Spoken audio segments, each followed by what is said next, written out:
Time to swap out the blower motor. I'm getting pretty tired of smacking it with the old rock to make it come on. All right, finally got this down. If you've ever dealt with one of these,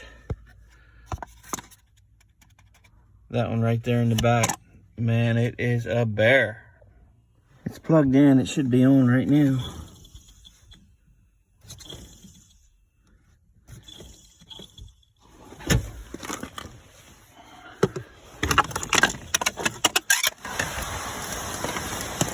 There she goes.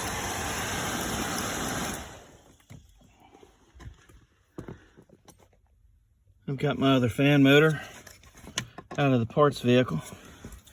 It's been spliced on before, but it works, so it's going in. Before I go too far, putting this back together, I want to make sure it's going to come on.